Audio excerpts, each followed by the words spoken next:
There are just some people in life you'll never get along with. That's a lesson I've learned. Sorry for starting off on such a strange note. My name is Nellie. I'd be glad if you could lead an ear to my story for a bit. I'm married to a man named Greg. Greg's swarmed with work and is often away in the Boston area for his job. While waiting for him to come back, I live in the house we bought together. But recently, my mother-in-law Shannon has been showing up a lot. "You could never deserve this house," she always says. You see, we live pretty close to Shannon's place. We settled here because she insisted we live near her family home. Sure enough, she started visiting frequently once we moved in. "Listen, Veronica, my other daughter-in-law, just got married and wants the house. Since you're the only one here, why not give up this place?" She said something outrageous. This is the house that Greg and I bought together. How could she ask me to give it up? "But Greg is always away, right? So what's the problem?" That's not a valid reason at all. If I give up this house, Greg won't have a home to return to. I had been firmly refusing Shannon's absurd request. Then one day, she came over with Veronica. "Oh wow, this is such a nice place. Perfect for my new home." Veronica examined the house as if she owned it. Being scrutinized like that was unnerving, to say the least. "I love this house. Hand it over now." Veronica joined in with her outrageous demands. Of course, I refused. "You dare defy me, you insolent woman!" And then Veronica got violent. "What are you doing?" Even as I said that, she didn't stop. I curled up to protect myself, enduring her attacks. Shannon was standing there, laughing. "Well, if you're going to cower like that, you shouldn't have defied me in the first place." It seemed like she didn't like the fact that I refused, but she didn't have to be this violent. They left for the day, but they said they'd be back to try and take the house again. I was scared they'd actually take the house from me. I contacted Greg, who was still away for work. When I told him what happened, he said Shannon and Veronica had reached out to him too. Apparently, Shannon has always favored Veronica over him and used to discriminate between them when they were kids. This time too, Veronica told Greg that she wanted a house and asked him to give it to her. Greg sounded really down. I tried my best to cheer him up. We couldn't talk much because he had work left. And then, the next day, Shannon and Veronica returned.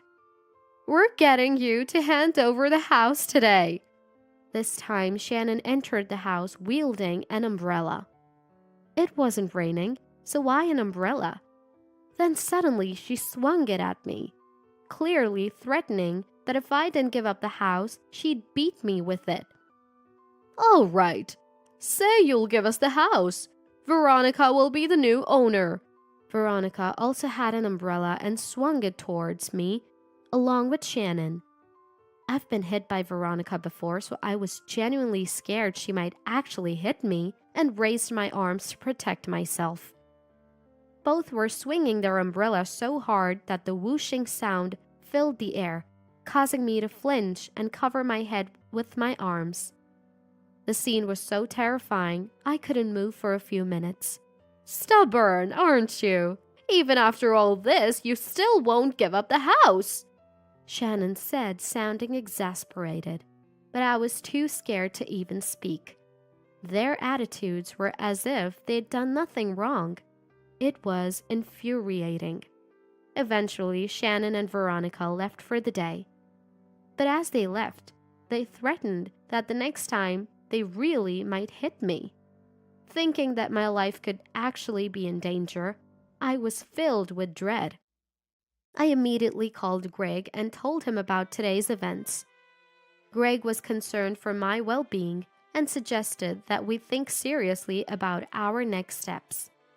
And then he made a proposal to change the situation. feeling there was no other choice, I agreed to go along with Greg's plan. During the operation, I made sure to not be home when Shannon and Veronica would come. This way, the plan went forward without them catching on. 2 months after initiating the plan, I got a call from Shannon. "I'm tired of waiting to see you.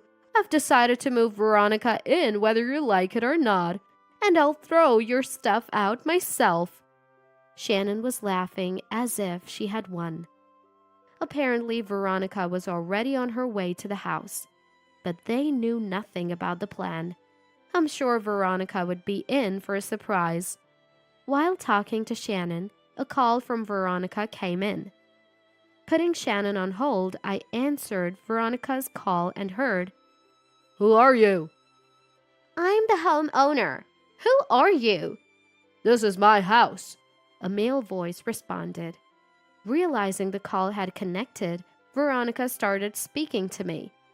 "Nellie, what's going on? Why is there some stranger in the house instead of you?"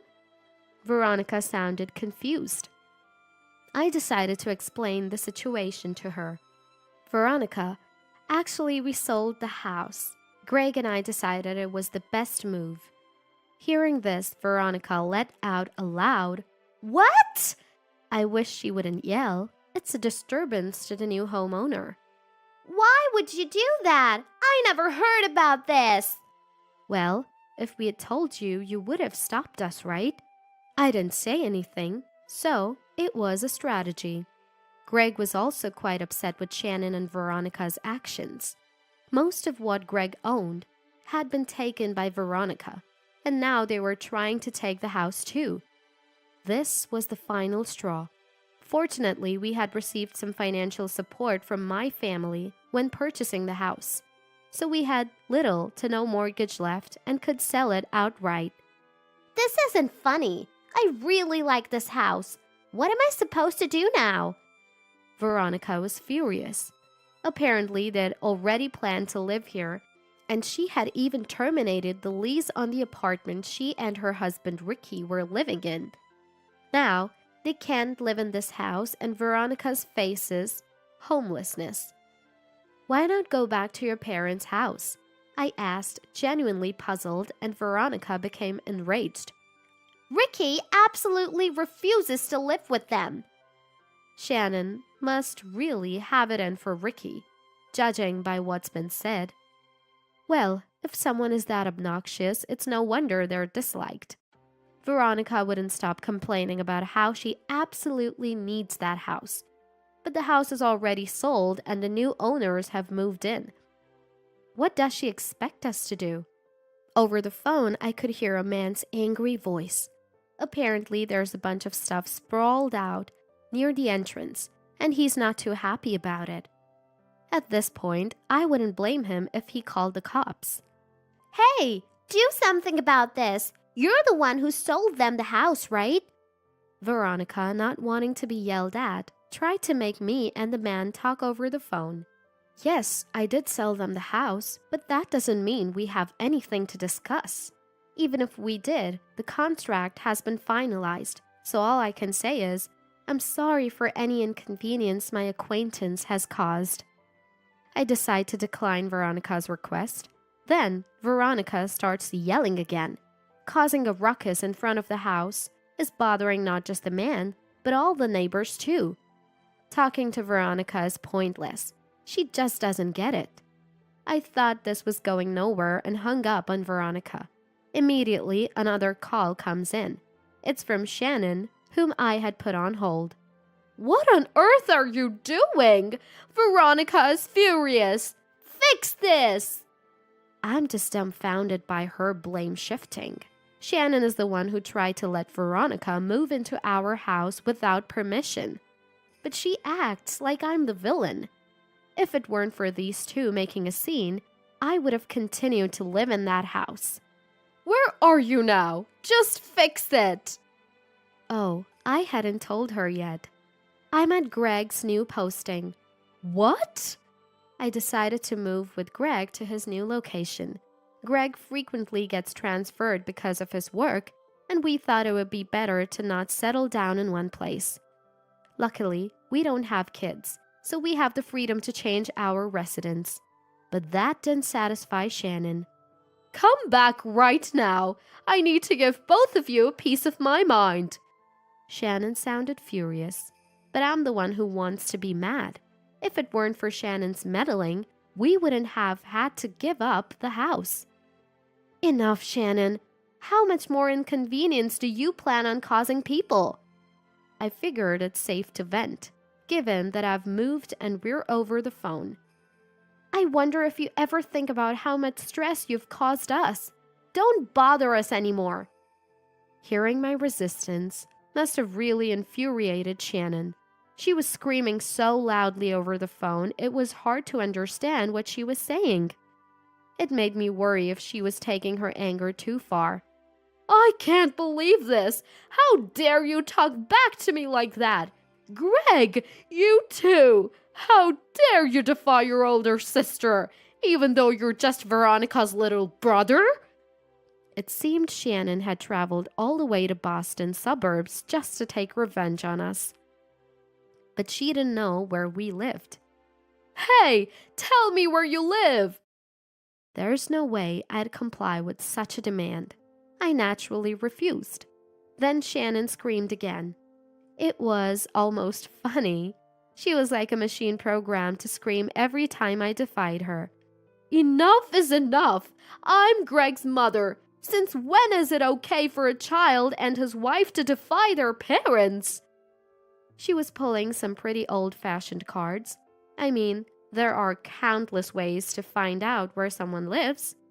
Given she hasn't thought to look it up, I doubt she'd ever manage to reach our home. "Give me your address! Neither of you is getting off easy!" "Wait, what?" Suddenly, Shannon's tone changed. I wondered what had happened when she started screaming. "This is all your fault!" Turns out, Veronica had been taken away by the police, aggressively demanding a man leave his home, and he finally had enough and called the police. Well, that figures. Unable to think rationally, believing that blackmail could solve her problems, she must have gotten it from her mother. Getting taken away by the police might cool her off a bit. "How dare you do this to my precious Veronica?" Once again, she's deflecting the blame. I mean, how can it be anyone's fault but Veronica's, who was causing a scene outside someone else's house? Just then, Greg got home from work. I informed him that I was on the phone with Shannon, and he took over the call. "Mom, I've lived my whole life in fear of you, but that's over now. I'm not listening to you anymore. If you come to our house uninvited, I'll call the police." It seems Greg has grown through this experience. To think he could say that much to Shannon, who had tormented him all this time. Greg gave the phone back to me, saying he had said all he needed to say. Shannon, on the other end, screamed again. She's clearly not used to getting pushed back. Doesn't she realize that doing awful things could result in some form of retaliation? "Shannon, just give it up. Veronica has been taken away, and anything you do to me is just going to be petty revenge." Even so, Shannon just kept screaming. She was like a wild animal, so lost in her anger she had forgotten what she was even mad about. This is getting nowhere. Shannon, can I hang up now? I don't think there's any point in continuing this conversation." But she just wouldn't listen. "Don't you dare argue with me! Parents are absolute! A child should never defy their parents!" If she's going to be this unreasonable, well, I've got my own thoughts on the matter too.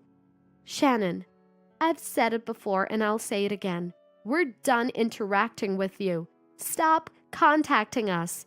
I deliberately kept pushing Shannon's buttons. As expected, Shannon flew off the handle and started cursing at me.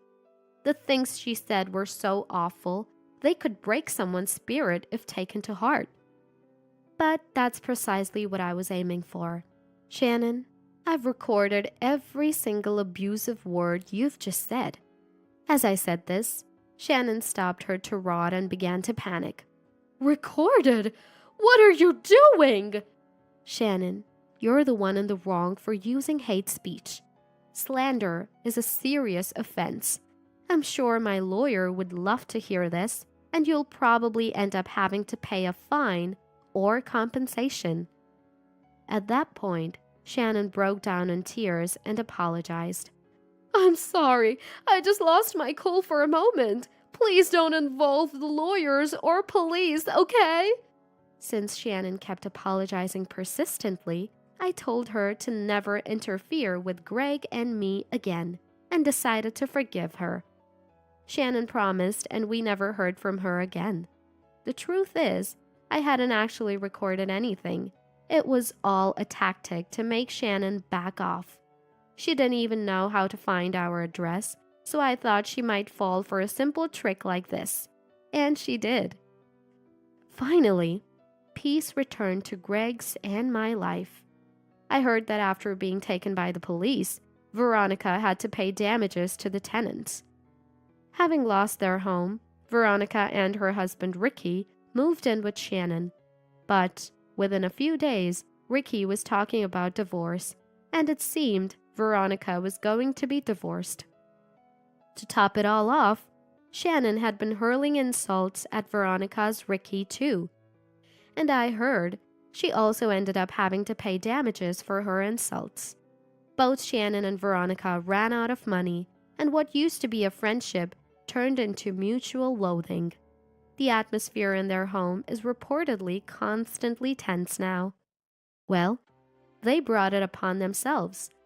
I hope they come to accept the circumstances and move on. As for Greg, he completed his assignment and returned to the main office, only to be assigned to another distant location a few months later. We realized it's more convenient for us both to relocate together, given how our lives have become increasingly busy with transfers. Now, wherever we go, people say we're a great couple, not just at the company, but also among the locals in the places we move to. After overcoming challenges without giving in to Shannon and Veronica, we realized that we'll be fine wherever we go. We look forward to supporting each other as we move forward in life. My name is Mrs. Natalie Watson, and I'm 29 years old. I live in a small apartment with my husband. We've been married for 3 years and generally get along well. I say generally because I've become unhappy with my husband over the past few years. To be more precise, it's not just my husband, but also his parents. My husband and his parents have a great relationship, and we visit their house about once a week.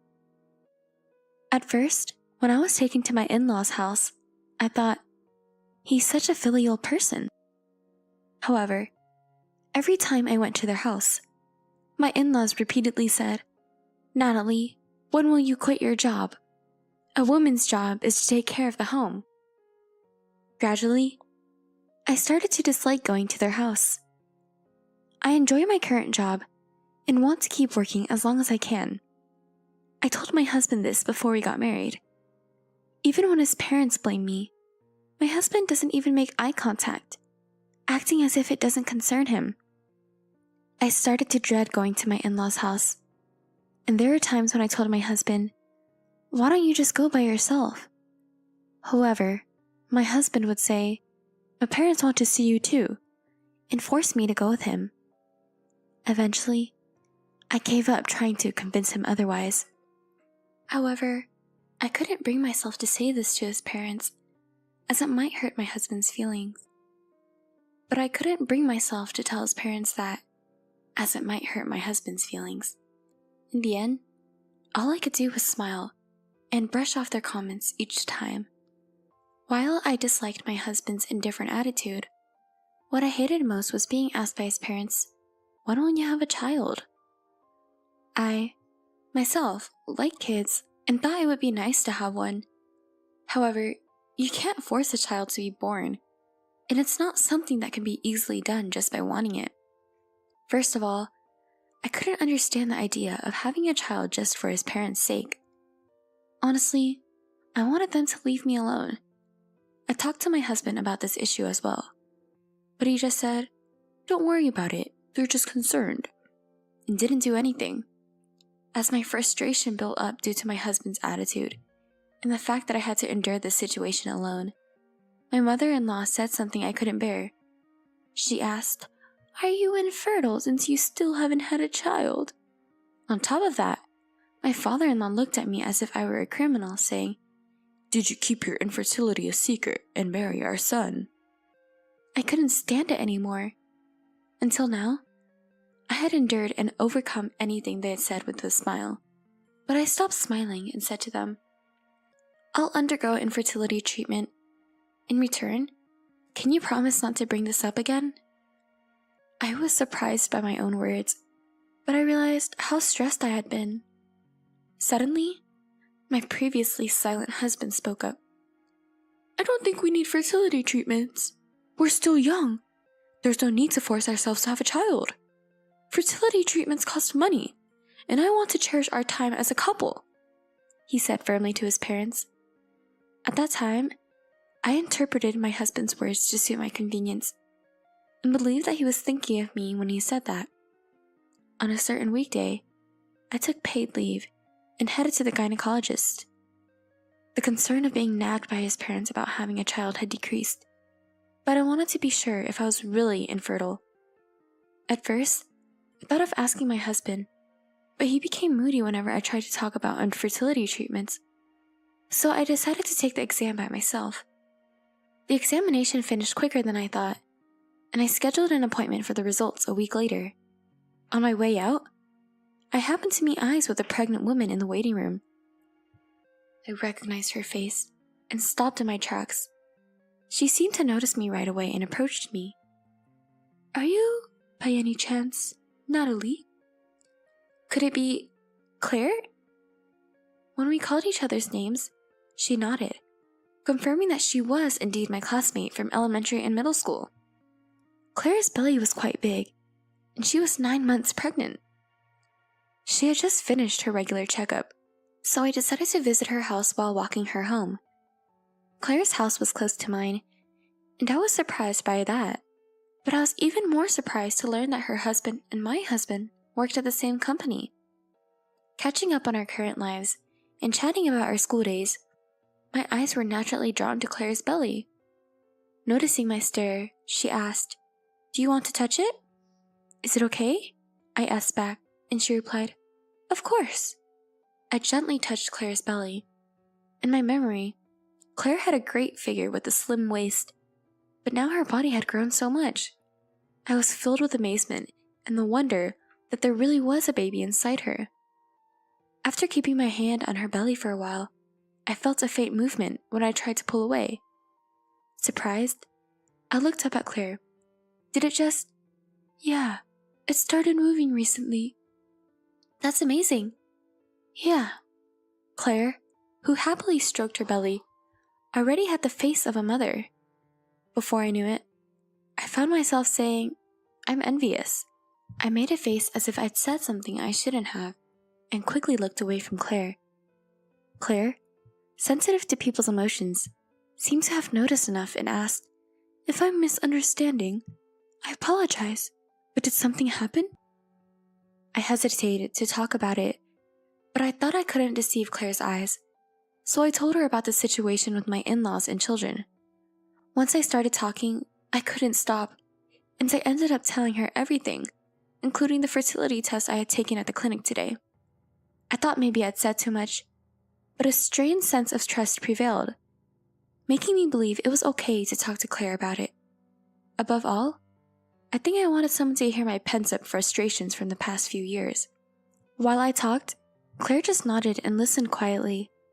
After I finished talking, Claire said, "You've been holding back for so long. You endured it well. If it were me, I couldn't have held back and would have cut ties with my in-laws." "Yeah, I just realized it now, but but it seems I've been under a lot of stress. I feel a bit relieved after talking to you, Claire. At least my husband stood by my side, which was a small consolation. I said that with a light laugh, but Claire's expression remained tense. I was perplexed because I didn't know why Claire was making such a face, so I called her name. Then, she hesitated for a moment before reluctantly opening her mouth to speak. It's about your husband. Anyway, it might be better not to tell him about the test for now, Claire said with hesitation. Huh? I blinked at Claire's unexpected words. Curious about why Claire said those words, I asked her directly. Then, Claire started to tell me something astonishing. I couldn't digest what she said, and I somehow made it home with unsteady steps. Ever since I got home, I had been sitting on the sofa, pondering over what Claire had told me. I didn't want to believe it, but I also couldn't imagine Claire lying about something like that. Moreover, I had been feeling doubtful about my husband's behavior. If what Claire said was true, I couldn't forgive him. I made up my mind and decided to find out the truth. My husband and I were visiting my in-laws after a long time. As my husband and in-laws were eating tea and snacks, my mother-in-law suddenly asked, So, when will you quit your job, Natalie? Until now, I would have replied, I don't have plans to quit yet, but this time was different. I suppose I'll quit when we have a child, I replied. Hearing that, my mother-in-law blinked and said, Well, you finally decided to have a child. My father-in-law also excitedly said, Ooh, will I finally get to hold a grandchild? But my husband, after glancing at my face for a moment, made a don't say unnecessary things expression and said, Well, having a child is a blessing, so we don't know if it'll happen right away. As expected, my husband reacted the way I thought he would. I glanced at him and said, Actually, I went to the gynecologist the other day and showed him the results of my infertility test. It stated that there were no issues. I spoke to my husband before he could say anything. I'm starting to want a child, too. You'll cooperate for the sake of your parents, right? My husband looked back and forth between the test results and my face, then turned bright red and yelled, I'm not taking any infertility treatments. I won't get tested either. His parents were shocked by his sudden change, but I understood that what Claire had said was true and felt disappointed. Hey, do you know Mr. Howard? When I asked, my husband looked surprised, wondering how I knew. I decided to tell him without waiting for his response. His wife is my friend. Apparently, you've been saying things at work like, my wife is a defective product who can't have children due to infertility. She's abandoned being a woman and only focuses on work. And I'm so pitiful to have married such a wife. As I looked at him with a cold gaze I had never directed at him before, his mouth trembled and he became defensive. So what if it's true? Who else would want someone like you? Watching my furious husband, I felt my feelings for him cooling down. Rather, I started to wonder what I ever saw in a man like this.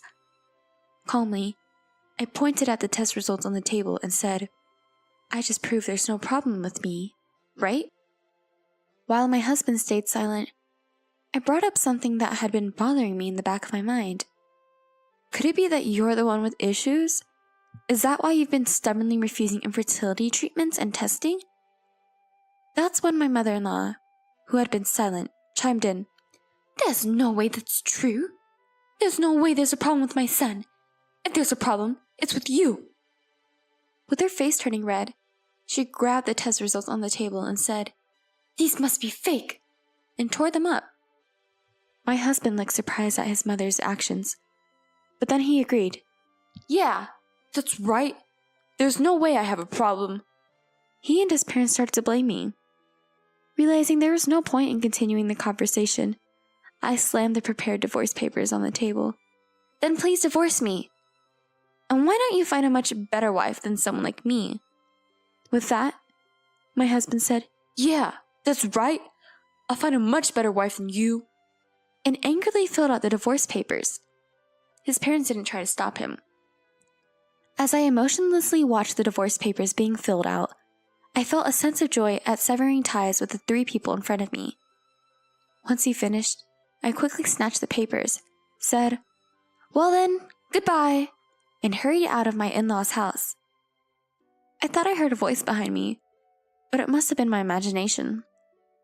I headed straight to the city hall and quickly submitted the divorce papers. A few days later, I quickly moved out of the apartment we had been living in together and moved into my company dormitory. Since I was the only one who had signed the lease for the apartment and had already prepared for this day, the move went smoothly. By the way, I packed my husband's belongings in cardboard boxes and sent them to his parents' house with cash on delivery. When I started getting used to life in the company dormitory, I got a call from my ex-husband. Wondering what he wanted now, I answered the phone only to be yelled at right away. "Why did you submit the divorce papers? Why did you move out of the apartment?" I really want to ask why he was bringing this up now. I explained calmly, "Don't say things that don't make sense. You agreed and filled out the divorce papers, right? And as for the apartment, I was the one who originally signed the lease. And since we're divorced, I moved out because it's no longer necessary." However, my ex-husband didn't listen to me. "Take back the divorce. No, let's go submit new marriage papers. Where are you living now? Let's live together again." He continued to say even more disjointed things. I couldn't take it anymore, so I said, "Okay, I'm hanging up now. Don't ever call me again." I tried to end the call, but my ex-husband threatened, "If you don't tell me where you're living, I'll go to your company." I was fed up and just told him, "You're the one who'll be in trouble if you cause any problems," and hung up on the phone. Nevertheless, I couldn't be sure that he wouldn't come to the company, so I talked to my boss about my ex-husband just in case. Neither my boss nor I thought he would actually do anything, but he ended up causing a scene. I learned from the security guard that he went wild in the company lobby, and the police had to be called in the end. I was full of shame and guilt, but my coworker sympathized with me and told me that breaking up with him was the right decision. Later, I heard from Claire's husband that my ex-husband had panicked when the police incident became known to his company and tried to make me the villain. However, Claire's husband corrected the story, and the lies my ex-husband had been telling about me were exposed. It seems he found it difficult to stay at the company and quit. Most likely, my jobless ex-husband is now back at his parents' house, crying to them. Honestly, even though it might be a case of you reap what you sow, I think it would be tough to support a son who has become unemployed and divorced. Well, it doesn't really matter to me anymore, since he is a stranger now. Since then, I've been free from unnecessary stress and spending my days focused on work. I have more time and money to spend freely, so I occasionally visit Claire to check on her, and we make plans to spoil her baby. She sometimes finds this amusing and shakes her head at me. As for getting remarried myself, I don't have the luxury to think about it just yet, but I do hope that someday I can have a happy family of my own. It's just a cold, right? You'll be fine if you sleep it off, haha. I couldn't believe what my husband just said. He was planning to leave me running a high fever and our young daughter to attend a friend's wedding overseas, and off he went, genuinely excited about his trip. But little did he know, a surprising twist awaited him. I am Allison, a 35-year-old stay-at-home mom.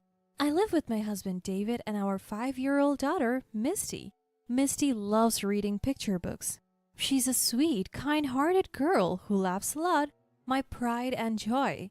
David has many friends and is well-versed in various hobbies. His stories were always entertaining. He was a man I was proud to be with. I believed that marrying someone as wonderful as David would lead to a happy marriage, and it was blissful in the beginning. Our newlywed life was sweet and we were blessed with a child fairly quickly. I quit my job when I got pregnant, as per David's request. I gave birth to Misty without any issues. That's when things changed.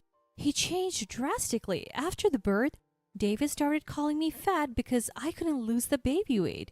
He would say, You're not attractive anymore. Make an effort to lose some weight.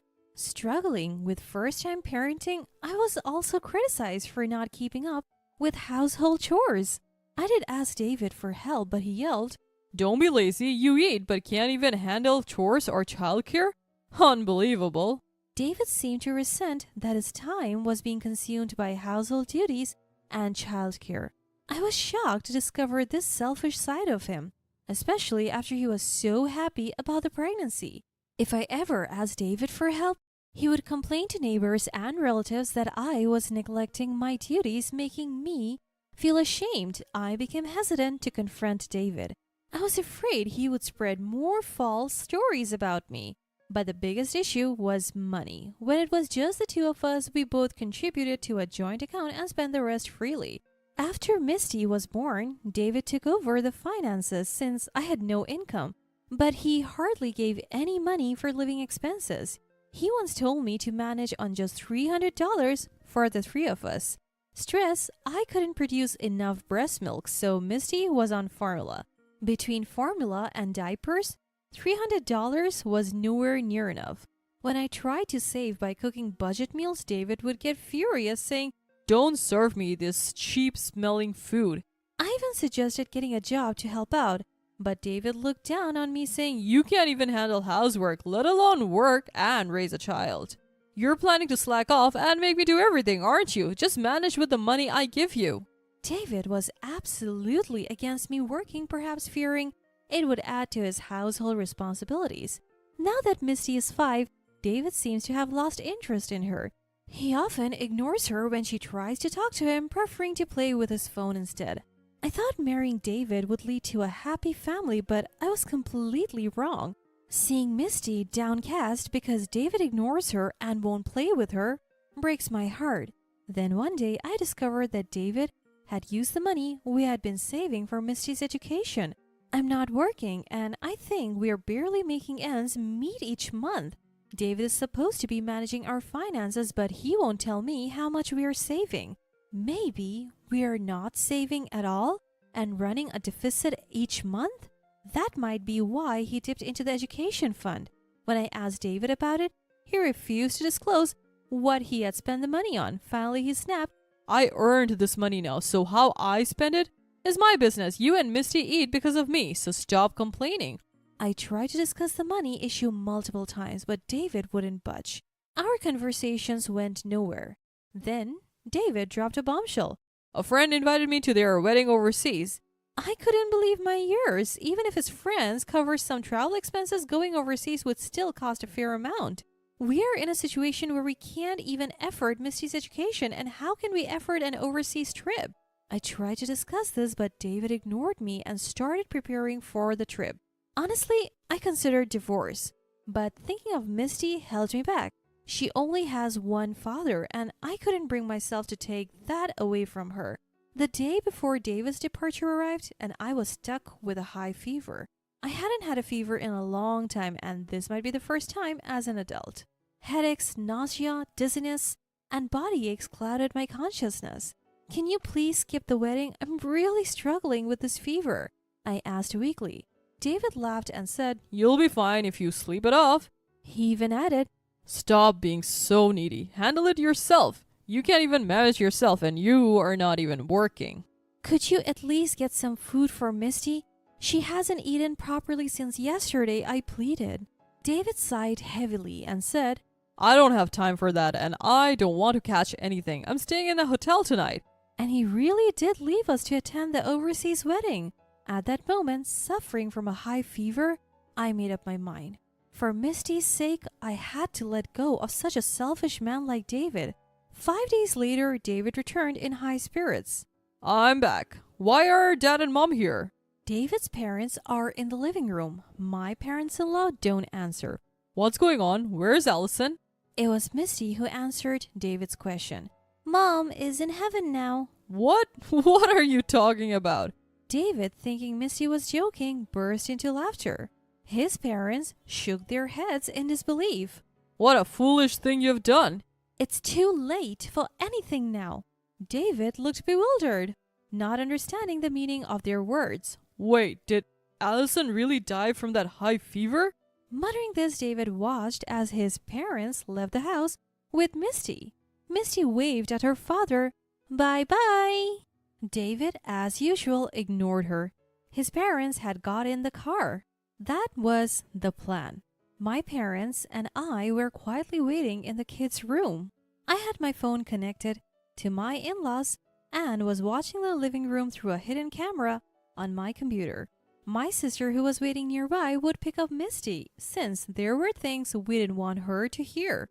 Only my in-laws remained in the car. While David was overseas, I had told both sets of parents about his terrible behavior. I wanted to divorce David, but I knew he would refuse to pay alimony or child support, so I wanted them to know the truth to help with the divorce. I told Misty she might not see David again, and because she said she wanted to see him one last time, I had the in-laws stay in the living room. Misty didn't object to not seeing her father again. She might have understood, even at her young age, that her father was treating her poorly. I had to prioritize Misty's care from now on. I wondered how David would react to Misty's words that Mom is in heaven. Would he reflect on his actions or apologize in tears? I continued to watch the hidden camera in silence, but then David did something unexpected. He suddenly started making a phone call. His voice was elated. Brianna, I don't know the details yet, but it seems my wife is dead. Finally, the obstacle is gone. I should get the insurance money. Let the old folks raise Misty. Let's live together. You're the only one I love, Brianna. We realized then that David had been having an affair, and he considered me and our child obstacles, planning to use the insurance money to remarry this woman. My parents, who were watching the hidden camera footage with me, were also furious. Since I was on the phone with my in-laws, they had heard David's voice too. They were also angry at David. I signaled to my parents and my in-laws, and we all moved to the living room where David was. Seeing this, David hung up the phone in shock. Wait, Allison, but I thought you were in heaven. I couldn't help but laugh at David's stupidity. Heaven is what Misty calls her room. It was sky blue sheets and white pillows. You wouldn't know because you never talked to her.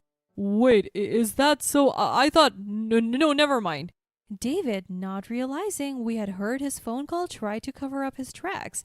But it was too late. Stop making excuses. We have been watching you on a hidden camera. You left your family with high fevers to go to a wedding, and you have been having an affair? No, that's not true. I haven't been... I cut him off. No more excuses. The decision is made. We are getting a divorce, and I'll be seeking alimony and child support, so be prepared. After I spoke, my father-in-law yelled, his face red with anger. If you get divorced, never show your face here again. You're no longer our son. Right after that, David's cell phone rang, filling the room with his ringtone.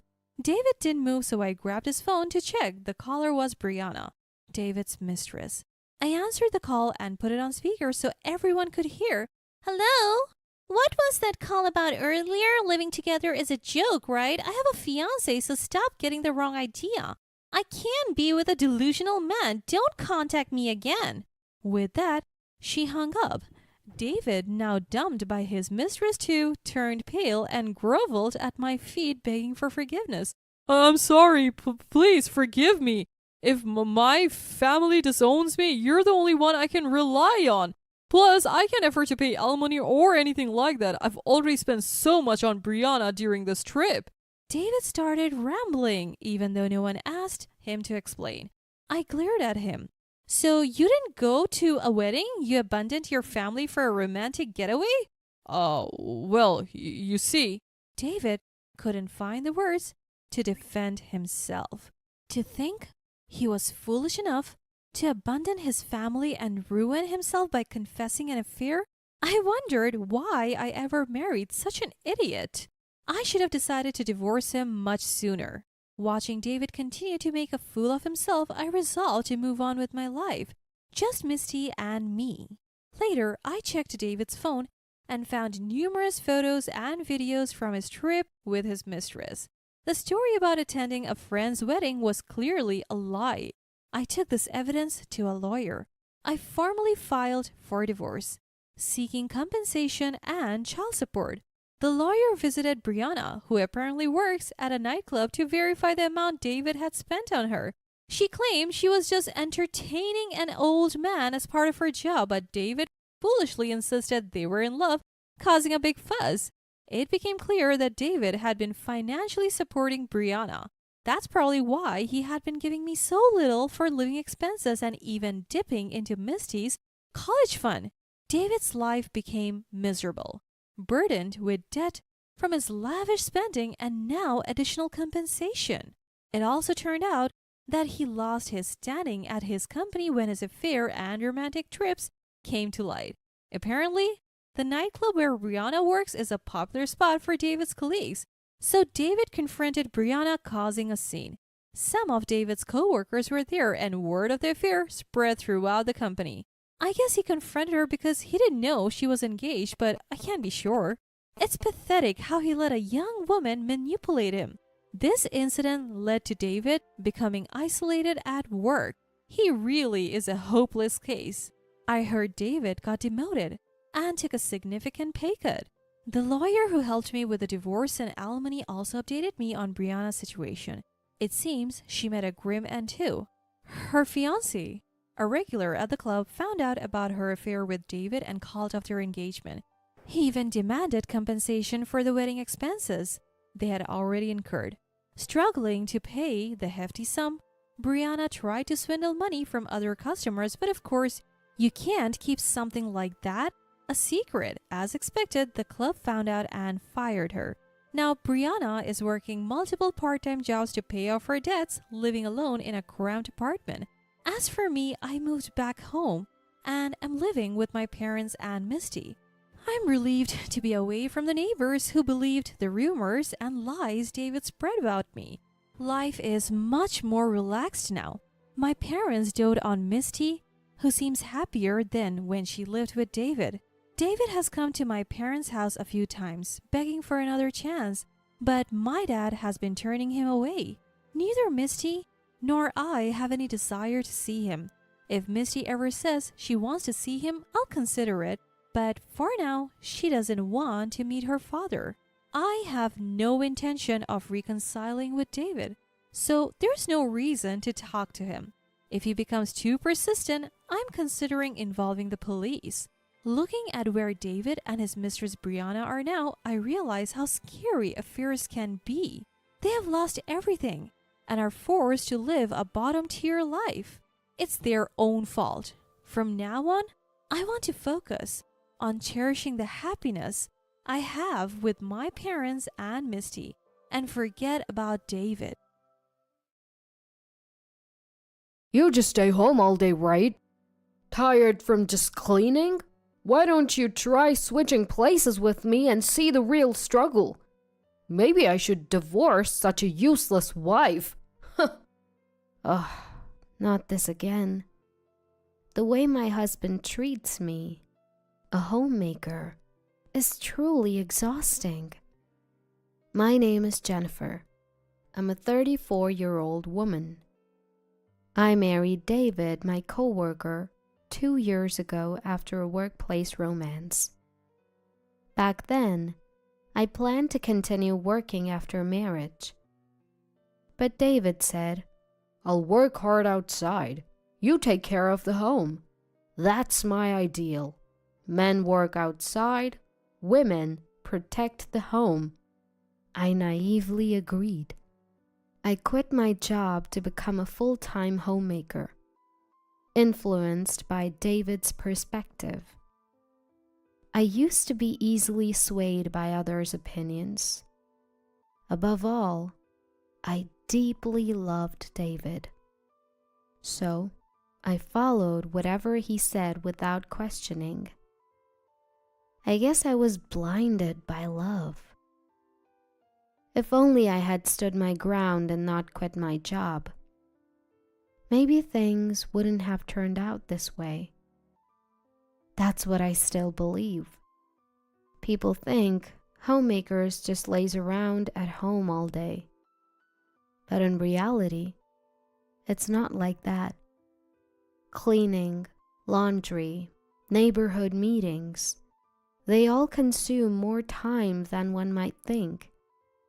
Doing all these tasks daily by myself is honestly tough.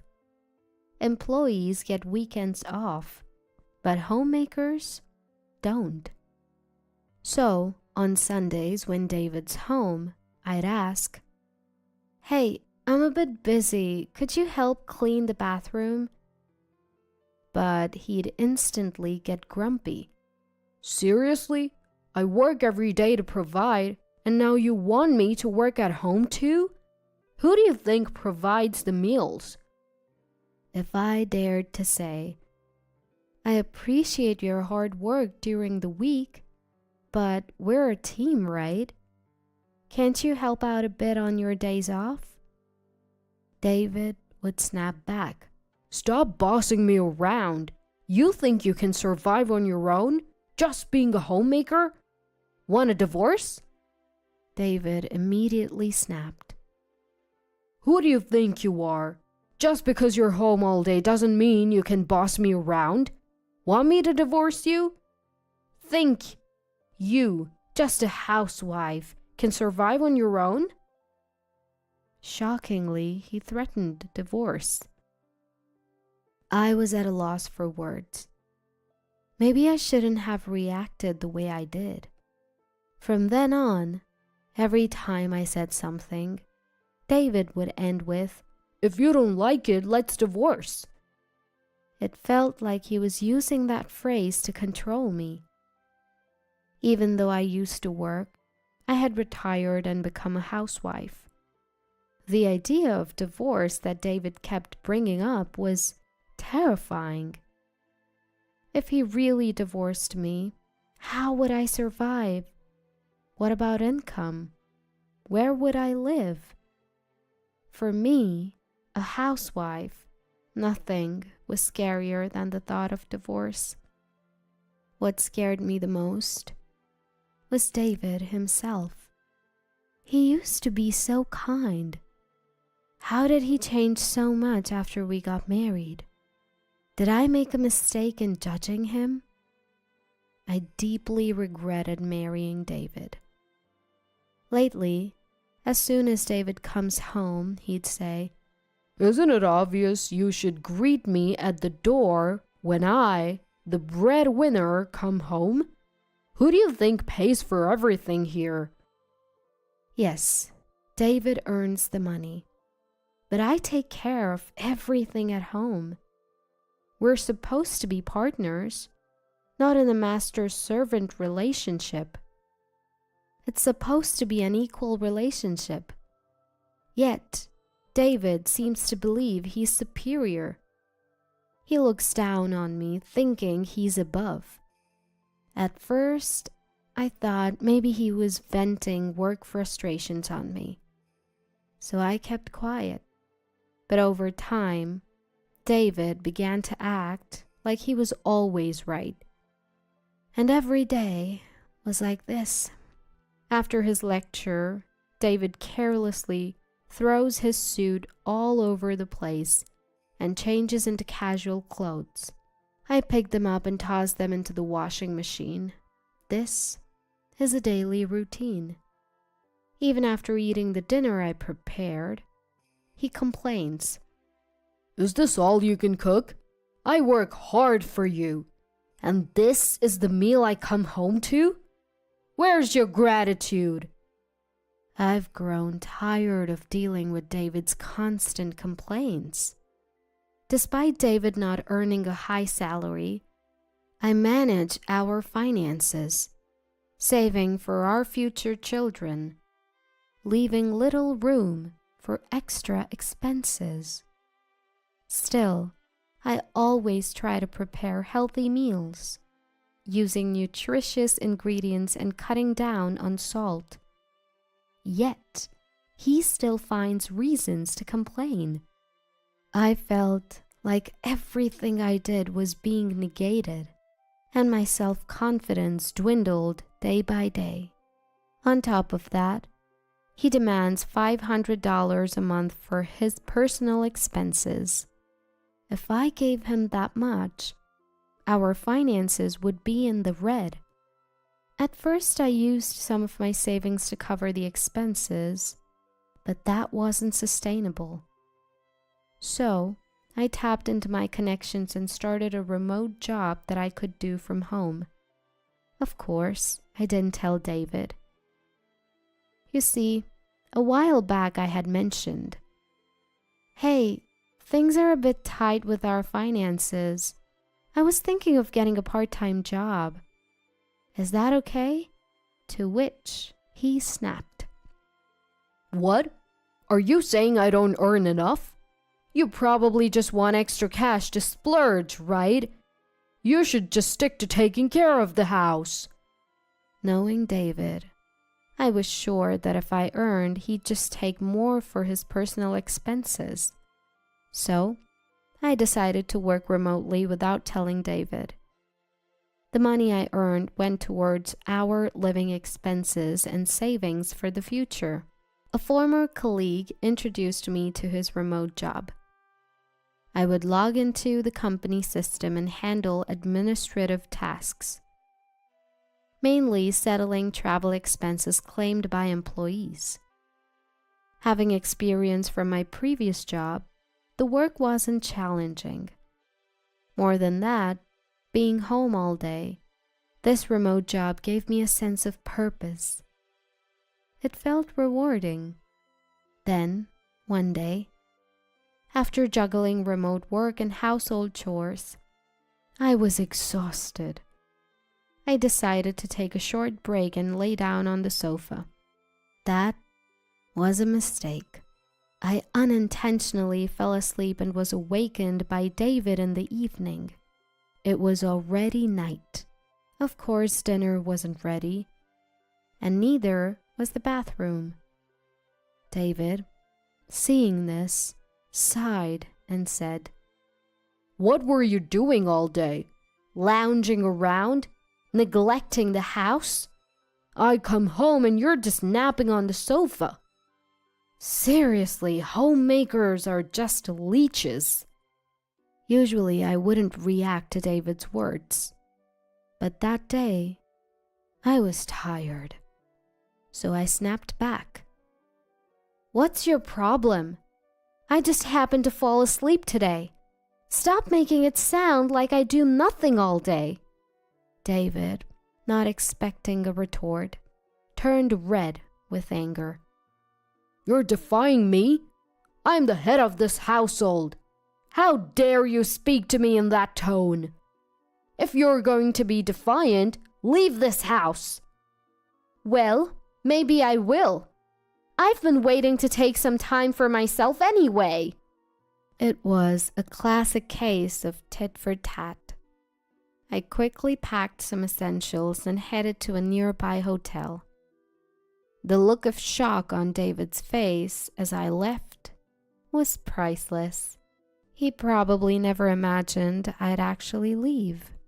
In the past, I would have just been bewildered if David told me to leave. But now, things were different. After all, I had my remote job as a source of income. Being confined to the house and only doing household chores, this job became my only connection to the outside world. The feeling of being appreciated and thanked directly for my work. Seeing my efforts being rewarded with a paycheck. Having never received gratitude from David for all the housework, this job had become a significant part of my life. Thanks to my remote job, I gained confidence and strength. Maybe some time apart would be good for both of us. With that thought, I lived in the hotel for about a week. During that time, I continued my remote work from the hotel and even uncovered some fraudulent activities by an employee. Then, one day, my phone rang. It was David. I was thinking it might be time for me to return home, so I hoped this call would be the perfect opportunity. When I answered, David said, Hey, isn't it about time you came back? You've had some time to reflect, right? "Who does he think needs to reflect here?" Even as I was at loss for words, David continued, You must be missing me, right? Life must be tough without me. If you apologize, I'll let you come back home. Such arrogance from him. Who does he think he is? So I decided to play it humble and said, "I'm really sorry. It was my fault. I miss you every day. Please let me come back home." To my surprise, he responded with such relief. I knew it. You can't handle life without me. Fine, come back home. He couldn't even see through my act. I was taken aback, but decided to return home with an innocent face. When I got back, the house was a complete mess. Clothes were scattered all over the floor, with no place to step. Trash overflowed from the bin, giving off a foul smell. Dirty dishes piled up in the sink. In just a week, he managed to turn the place upside down. I was almost impressed. I thought maybe he'd have cooled off in my absence. Maybe he'd have taken care of the house. All my maybes were shattered. He probably called me back because he couldn't handle the mess anymore. Not because he missed me or felt sorry. Realizing this, I was disappointed in David. I couldn't believe it had come to this. I was once again disappointed by David's carelessness. But in a way, I was grateful, because it gave me the push I needed to do what I had planned for David without any hesitation.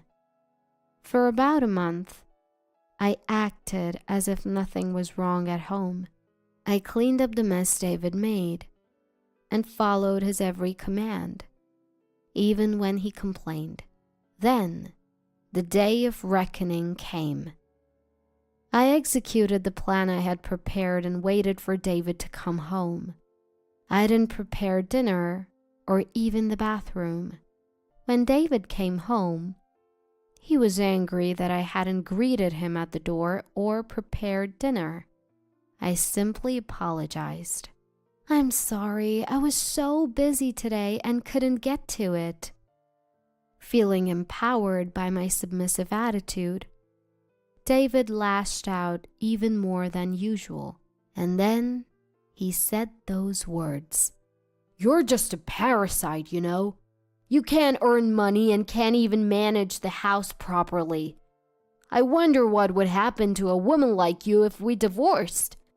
Maybe I should just file for divorce, huh? I had been waiting for him to say that.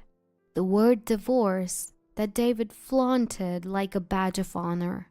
With a smile, I replied, "You don't need to file. I've already prepared the divorce papers."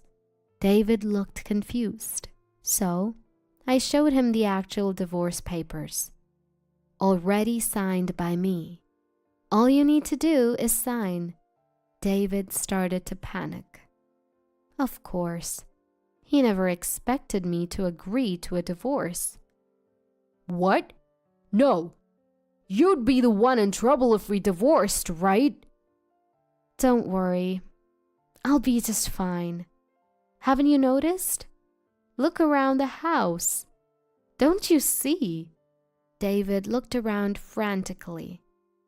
Where's the TV? The fridge is gone too. What's going on? "Oh, did you forget? I brought the TV and the fridge when we moved in. So it's only natural that I take them with me when we divorce. I had everything I bought removed by professionals. Wait, you can't divorce me. How will you survive without my income? See, I sighed. Don't you get it? The person handling expense claims at your company, that's me. We never met face to face, only communicated through chat or email. So you never realized.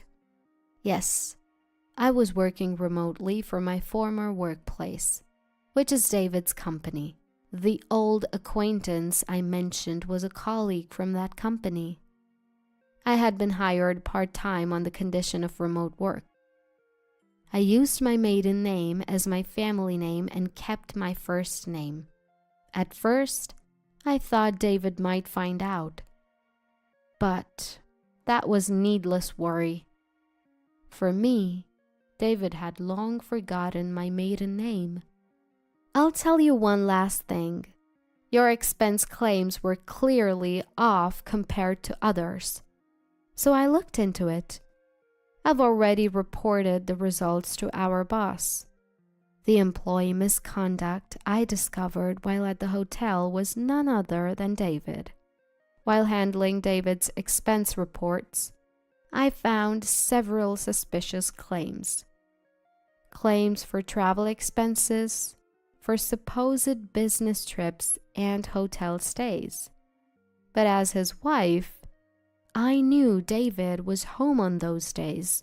David was trying to embezzle money by claiming fake business trips. He probably thought he'd gotten away with it. But as his wife, it was clear to me he hadn't actually gone on those trips. So I cross-referenced his past claims with his actions on those days and investigated all his fraudulent claims. At first, I wondered if I could somehow brush it under the rug, but after a week in the hotel and hearing David's words over the phone and seeing the state of our home, I made up my mind. I'd be the one to end things with this man. I've already reported it to our boss, and I've asked for appropriate action to be taken. Tomorrow, when David goes to work, he'll be called into the boss's office and questioned severely. He was misusing company money after all. It's only right. Thank you for everything. I'll be happy on my own. Goodbye. My belongings have already been shipped to my new place. All that's left is for me to leave this house. Leaving a stunned David behind, I walked out of the house with a spring in my step. Later on, David was dismissed from the company. Being dismissed makes it hard to find another job, and it seems David is still unemployed and attending a job support center. Of course, the house is reportedly a mess. David was reluctant to sign the divorce papers and kept asking me to come back, but I had no intention of doing so. I left all the procedures to my lawyer and finalized the divorce. As for me, I switched from remote work to full-time and fully returned to work.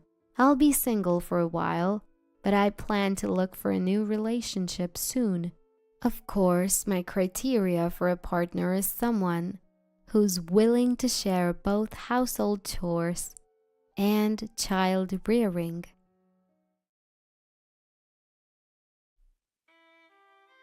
My name is Harriet Simmons, a 32-year-old housewife with a part-time job.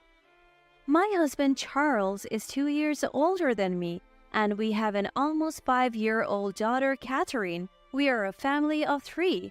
Charles works as a department head in the production management division of a clothing manufacturing company.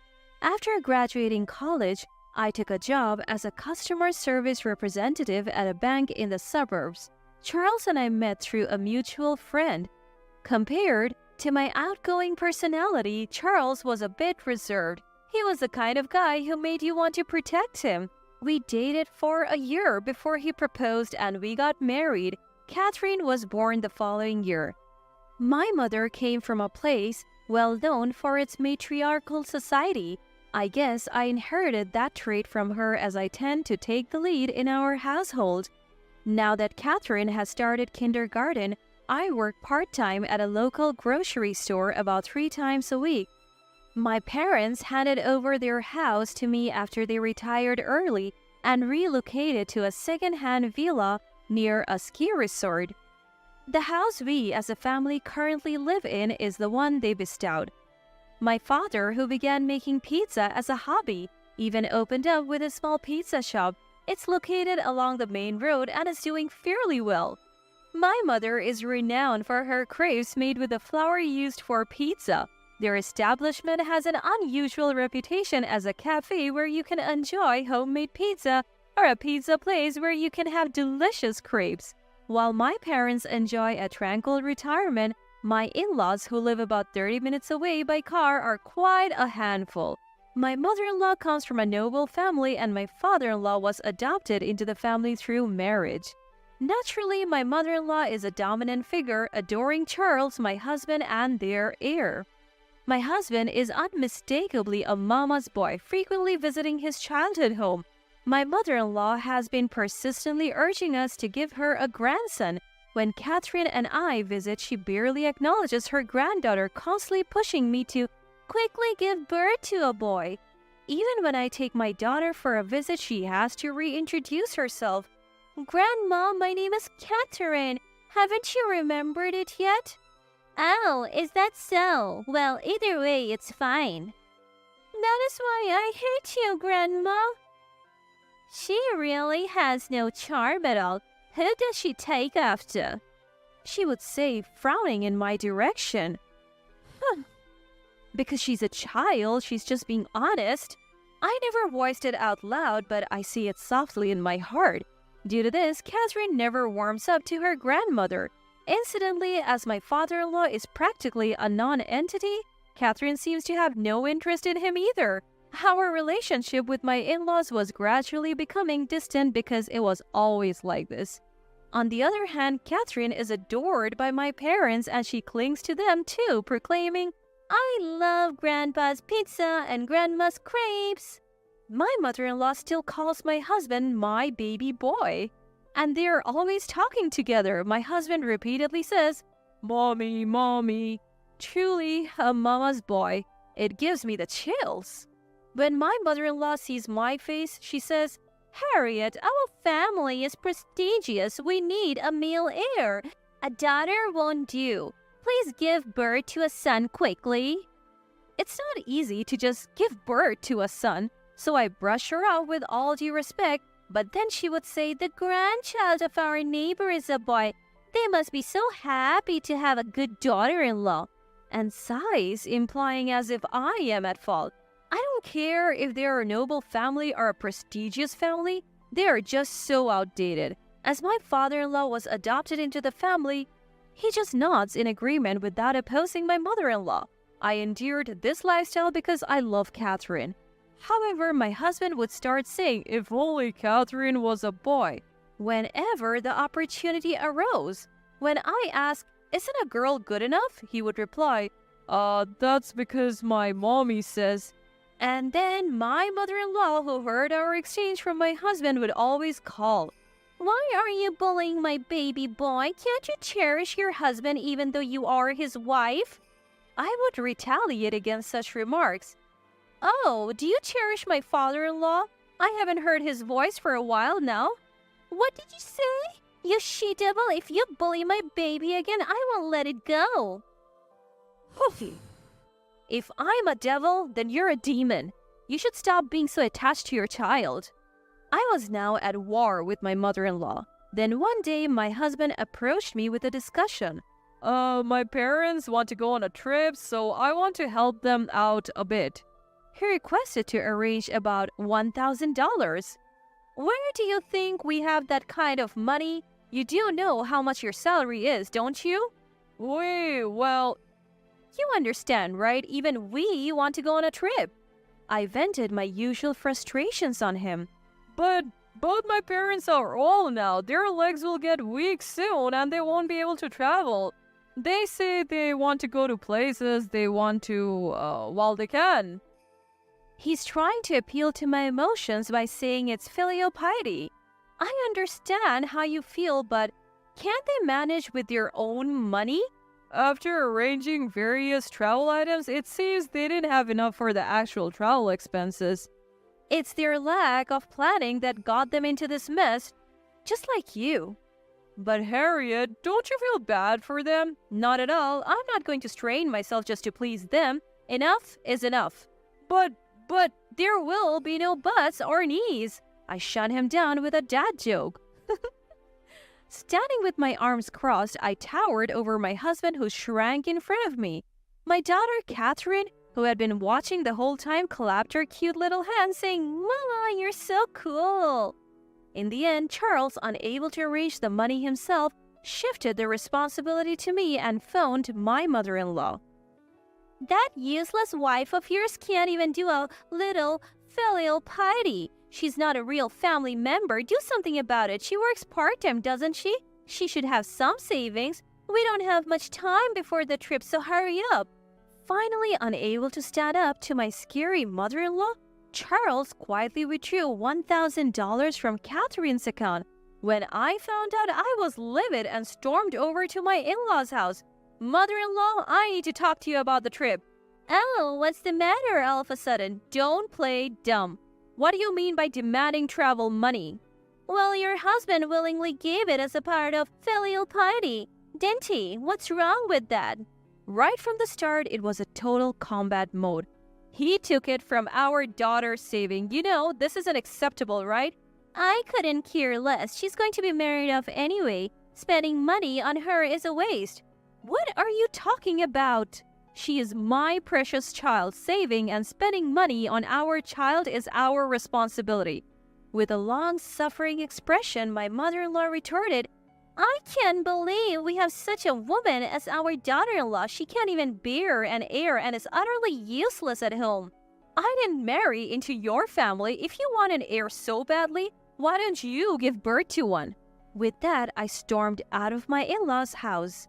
Anyway, I decided to make Charles repay that $1,000 from his pocket money. After their trip, my mother-in-law returned and summoned Charles and Catherine to their house.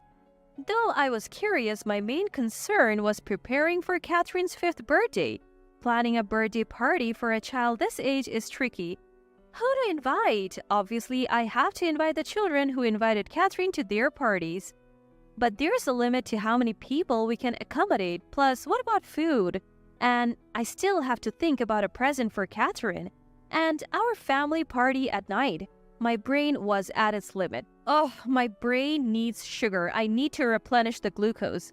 So I ate 3 of my favorite puddings and managed to devise a plan.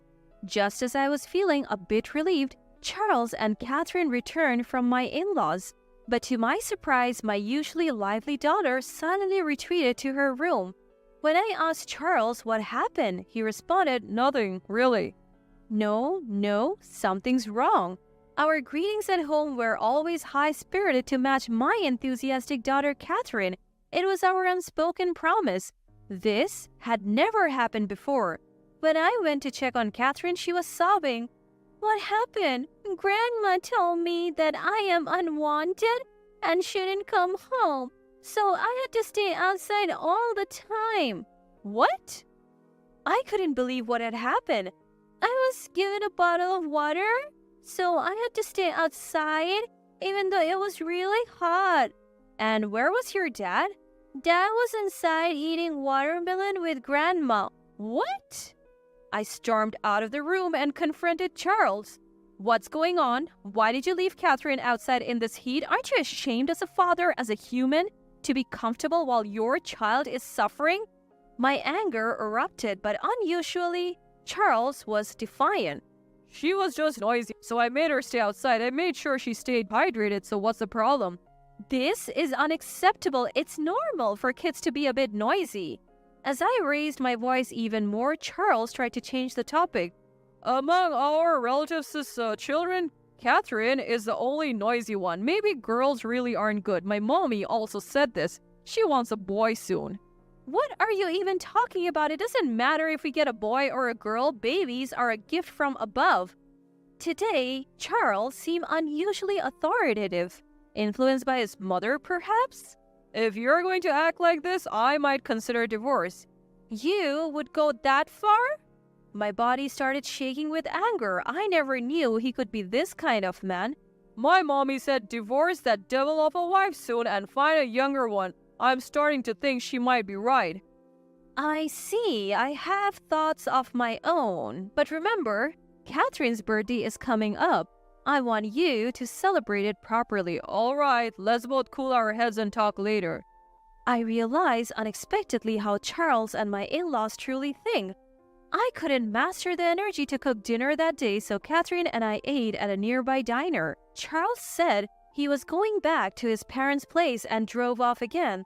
Later, he contacted me saying that he would be staying at his parents' place for a while and would return for Catherine's birthday.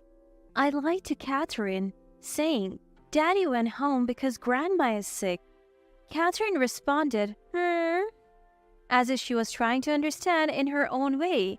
I revealed everything that had happened to my parents. Put the happiness of your child first. If she's happy, then you will be happy, right? We are on your side, Harriet and Catherine. If you want, you can come here. No, we would be delighted to see our granddaughter every day. My father responded with a smile. My parents' house has plenty of space for us to move back in. Catherine's school is a bit far, but it should be fine. More than anything, the nature there is superb. Even if we end up separating, the word divorce floated in my head. Then came Catherine's birthday. I had informed Charles about the party and its starting time. We had planned to have a birthday party with Catherine's friends during the day and a family party at night. However, Charles did not return even when the scheduled time arrived. "Daddy is late, isn't he? What happened?" Catherine asked. "Well, Daddy's busy, so he might be a bit late." I replied, even though I thought he was much too late. About an hour past the scheduled time, I found it peculiar and called Charles. "What's going on? Aren't you coming home yet?" "Oh, it's you. What's up at this hour?" He responded. "What do you mean, what's up? Today is Catherine's birthday. You said you would come. Catherine is waiting for you without touching her food." "Oh, right. I forgot about that." His response seemed a little tipsy and frivolous. "Right now, I'm in Australia with Mom. We're staying at a resort hotel and enjoying a luxurious vacation per her wish. We plan to be here for 3 weeks. By the way, the wine in Australia is surprisingly good." Wait, what? Australia? What are you thinking for getting Catherine's birthday? Oh, who cares about that? I don't care. As if to cover for Charles's outrageous command, I heard my mother-in-law's voice.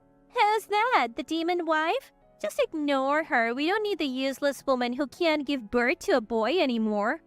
Charles took that as a cue and said, "I think the same. I'm considering a divorce and decided to have an extravagant family vacation. We're having a good time, so stop calling." Then he hung up. What just happened? With a bad feeling, I checked our joint bank account. What is this? The balance was zero. Almost 300,000 of savings had been withdrawn. He used this money to go to Australia with his parents? Shocked, I collapsed on the floor. Tears wouldn't stop flowing. Catherine, worried, came over and asked, "Mommy, what's wrong? Why are you crying? Isn't Daddy coming?" I'm sorry, sweetheart. Daddy won't be coming today." "He isn't, but it's okay because Mommy is here. Catherine loves Mommy the most," she said, hugging me. No, she was comforting me. I hugged Catherine as I cried. "Catherine, Mommy will always protect you." At that moment, something inside me broke. The next day, I took action. I went to the government office and gathered necessary documents. I decided to settle everything and move back to my parents' house. I swore to myself that I would shatter everything. I received a text from Charles accompanied by a photo of him and his mother in Australia saying, "The luxurious trip is fun. No souvenirs as a punishment. I'll call you when we get to the station, so come pick us up." His message seemed very assertive. Maybe he felt stronger with his mother. Who would bother picking them up? I moved my belongings to my parents' house and began to organize Charles's things. When I explained the situation to my friend at work, she sided with me. Amazingly, her husband works for a moving company and they agreed to transport the luggage. They said they would charge the cost to my in-laws and they could also keep their belongings, so I decided to leave it to them. Then my daughter and I went to my parents' house where we were kindly welcomed. Seeing my parents' face, I started to cry again. Eventually, the day of Charles's return approached. Just as I was beginning to settle down at my parents' house, I received a text from him. "I've arrived at the station. Please come pick us up." Of course, I ignored it. There were multiple calls and texts, but I let them all go unanswered. Eventually, he must have arrived at his parents' house. I received a call from the landline. Thinking it was about time, I answered the phone. "Why aren't you answering my calls despite the numerous attempts? Explain yourselves." "I'm done. I have lost all desire to continue being your wife. Let's get a divorce as you wished." "Wait, are you serious? Divorce? You mean divorce?" "Seems like that's what you and your precious mommy want." "What? Anyway, let's come down and talk this over when I get home." After the call ended with that exchange, the phone rang again immediately. "Hey, a truck from the moving company is at my parents' house and they're unloading tons of luggage. What's this all about?" "Oh, that's your stuff. I thought you'd be returning soon, so I had it delivered. Please make sure to pay for the delivery charge and storage fees. Packing was a lot of work, but I'll consider that a service." "Stop joking around. Calm down. I'm heading over there now." And then he hung up. My daughter and I ate my mother's homemade crepes and excitedly awaited the moment. Looking at the wall clock, just as I thought it was about time, the phone rang. "Hello?" "Hey, I just got home and there's nothing here." "Oh, doesn't it look nice and clean?" "No. What is this? I don't understand. Where are you? Is Catherine with you?" Charles, who had returned to our house, was stunned to see it completely empty. "Yes, Catherine is with me. Say hi to Daddy, sweetheart." "Hello? Catherine is having grandma's crepes." "Are you at your mother's house?" "Yes, that's right. We had pizza for lunch. It was yummy." After taking the phone back from Catherine, I said, "A lawyer will contact you about the divorce soon, so be prepared." "No, before that, what happened here? The house is gone and the place has turned into an empty lot." It seemed Charles was surprised about something else. "I sold it. The land fetched a decent price, but the house wasn't worth much. So I turned it into an empty lot. Yes, I wanted to settle everything cleanly, so I handled everything while they were on vacation." "What did you do with the money from selling the land? I had the right to receive some of it." "The land was inherited by me before we got married, so you don't have any rights to it. It's my personal asset." "So what will happen to Catherine?" Moving on to the question of custody. You have the nerve to ask that even after leaving your child alone like that? If I leave Catherine with you, her life will be at risk. I will have custody, you will need to pay child support, and also I will be requesting a fair distribution of assets. I can't believe you squandered our savings. I will claim that amount back. Let's discuss this with our lawyers." "What's going to happen to me?" he asked. "Who do you think you're asking that question?" I couldn't care less. Just like your beloved mother told you, go find a young woman to bear your heir." "We're not even divorced yet." "Tell that to my lawyer." Not wanting to deal with him anymore. "I want you to know, I have no intention of reconciling with you. Now I'm going to start preparing dinner, so goodbye." I said and hung up. "Mom, you're so cool." Catherine clapped her hands. Then we started the divorce negotiations and I left everything to my lawyer. As expected, he brought his mother along. She insisted that everything was my fault and that her darling Charles was innocent. I discussed it thoroughly with my lawyer and I decided not to demand alimony, but I asked for a share of the assets, including the misappropriated amount and child support for Catherine. Charles was complaining, but when I threatened to take it to family court, if we couldn't reach an argument, he reluctantly accepted. My ex-parents-in-law sold their house to pay off the settlement and child support, which I received in a lump sum. Once things had settled, Catherine started attending a new kindergarten and made new friends. She's growing up to be a strong and lively child nurtured by the rich nature around us. Thanks to my previous experience as a bank employee, I found work at a local agricultural cooperative. I have become good friends with local farmers and sometimes they give me vegetables. And then one day, some old friend from where we used to live visited and told me about Charles. Apparently, he is doing as his mother told him and is actively seeking a young woman to marry. He was persistently hitting on a young woman at his workplace, but his creepiness and insistence caused all the women there to despise him, and he ended up quitting his job. Now he's working as a part-time job at a construction company that's all men. It seems he's developed a fear of women. My ex-mother-in-law is still pushing her son to remarry for the sake of family continuity. But there can't be many women who would marry a part-timer with a fear of women. Their noble family is sure to die out. I bet she's still blaming everything on me, but I don't care. Meanwhile, I have started dating a man I met at work who's also divorced and has a child in the same kindergarten class as Catherine. We are both single parents and our relationship is progressing with a view to the future. I bought a used car. Australia is out of the question, but Catherine and I occasionally drive to the nearby mountains and rivers. Since coming here, I have seen her smile a lot more. I realize that my life is dedicated to protecting her smile. Thankfully, my parents are still healthy and working. Along with my new partner, we dream of selling homemade pizza, crepes, and ready-to-eat dishes made with fresh, pesticide-free vegetables produced by local farmers at a nearby roadside station. Today, Catherine and I drove our old car to the river. The sky we looked up to was blue. As I watched Catherine stack pebbles from the stream, I took a deep, calming breath.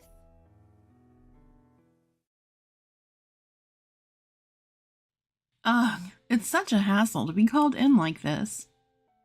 I had to be hospitalized for an injury and needed a guarantor signature, so I asked my eldest son's wife, Olivia, to help.